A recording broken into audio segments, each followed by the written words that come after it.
Welcome back, guys. Okay, so here's the beast that we found. This thing's pretty horrible looking. It's, if I click on it, closer look at the monster shows that it is fierce indeed, although obviously weakened by lack of food and water. It will not survive much longer. Its eyes catch yours and you can't seem to look away. Huge eyes, burning eyes that see your very soul. You seem to hear in your mind the words, come closer, come closer and release me, free me, come closer and trust me, look into my eyes and trust me.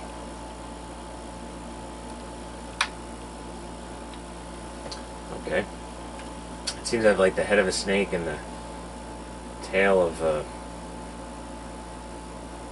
something. Body of, yeah, who knows. So if we get close, it jumps on the cage horrifically and scares the hero. So what we have to do here is we have to give it water. You can also give it food, but I'm not going to do that. The beast greedily laps up the water while watching you with a hungry expression. So that not only gives us paladin points that we can't see, but it also gave us some in-game points. So I'm going to jump back on our trusty steed here. He's wolfing that down pretty good for a snake. Your source isn't thrilled at the prospect of getting any closer to that cage. Alright, so he'll only leave in this direction, I see. Which is fine, because I'm going to type simply, just go home. And he only wants to walk in the left direction for some reason. And there we are. And I realize there's one thing I haven't done on the screen yet, just to give you the full experience. If you use the cursor, it says, the sun reflects off Shapir's many towers. And if you click here... well, that didn't work. Okay. Well, we'll be back out in the desert, so it doesn't matter. Just wanted to give you the description.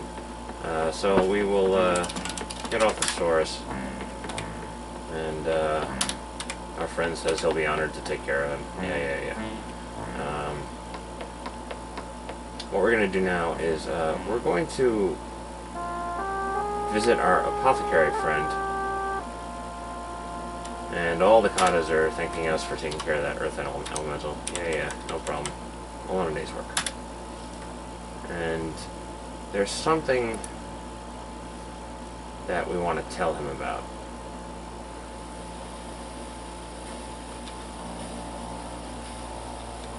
So I'll walk up to him and I'll tell about Beast. Which I'll have to say again, of course. You give Harrick a brief description of the caged beast. That sounds most interesting. It's probably not a natural creature, but around here, who can tell? You could try a dispel potion on it, though. Oh, really? Okay, so, ask about Dispel Potion. Ah, I didn't notice you come in. What? I was just talking to you. Welcome back. If you see something which interests you, let me know.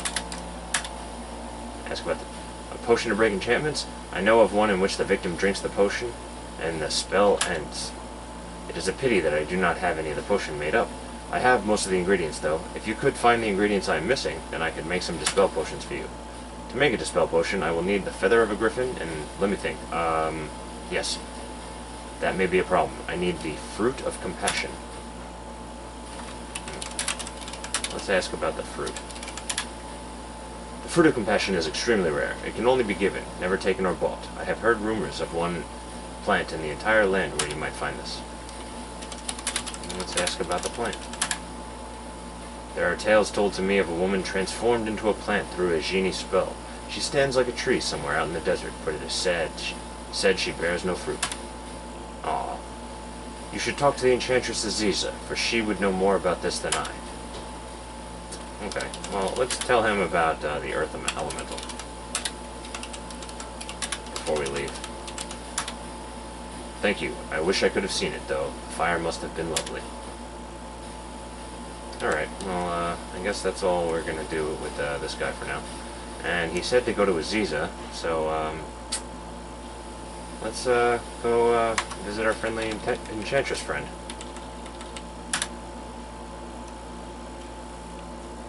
So we'll fast travel there. And she's going to have her normal tea waiting for us and visual aids.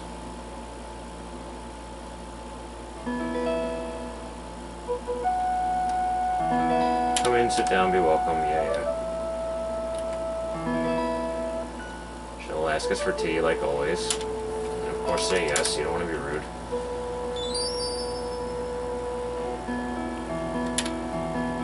She's going to ask me, so I'm going to ask about this plant. That is indeed a sad tale. Let me show you of which I speak.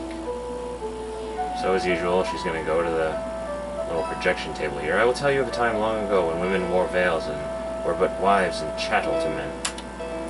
There was a woman, a beautiful woman, a loving woman, who wished with her very soul to become a healer and thus aid others. Just the facts, ma'am.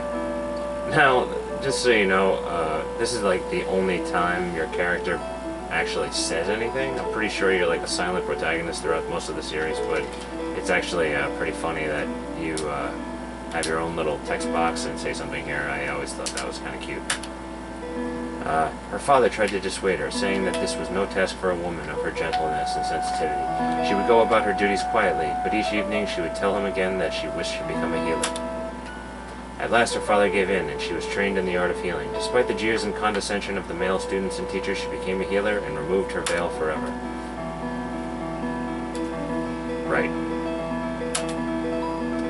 I don't know why they decided for you to speak during this, but she soon discovered that her life was not easy for a woman healer. Many men distrusted her skills and refused to call upon her. Some men called upon her only to try to take advantage of her beauty. One day, a man came to her and told the tale of his brother dying in the desert. She did not quite trust this manner of looking at her, but she could not refuse aid to one who might need it. She followed him out of the city and into the desert. She was led to an encampment of ragged tents. She soon learned to her sorrow that the tale of the brother was but a lie. These were brigands, and what they did with her, I shall not say. Sounds kind of messed up. She tried to escape them the next day and ran to the mountains to hide. They were swift to follow. They had nearly captured her when she called aloud for help. The genie heard her cry and transformed her into a tree. You could be the one to give her back her soul and free her heart from wood. You will try this, hero, will you not? Right. There are 3 things you must give to save her soul. A gift of kindness, a gift of magic, and a gift of love. The gift of kindness is simple. It is only what you would give to someone who has been in the desert far too long. You must then tell her about yourself. Remind her what it is to be human. Your words are as important as the gift, for they give meaning to the act.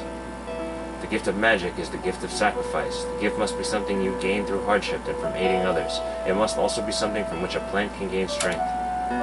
Tell her, then, how you got the gift and why. You will be reminding her of why she became a healer. The last gift, again, is simple, a mere gesture of affection. Remind her that there are still people in the world who care about others. There is only one thing you need to say to her now, to remind her who she is. Her name is Julinar, flower of the pomegranate. When you have done this, your part in her tale will be complete. Julinar will not be able to walk this land as a human woman until another frees her with the power of true love. But you can at least free her spirit by giving her these gifts. Right. What's pomegranate? You will find her within a day's ride to the east. At the base of the mountains, may you heal the healer matches. Now, I'm pretty sure that your character actually doesn't say anything if you have silly clowns off, but I think it... Oh. Did I just lose honor?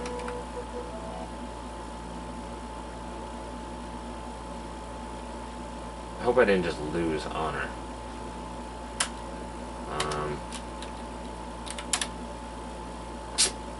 Okay guys, I'm going to pause the game here, and we're going to do the next video. I screwed up and I didn't say farewell. I'm really hoping that didn't screw me up. I don't think it did. I've done plenty of research and played this game plenty of times, but I got a little ahead of myself there and didn't say farewell. She's all about manners. I can't stress it enough. Just always make sure you say farewell to her. Anyway, I'll see you guys next time.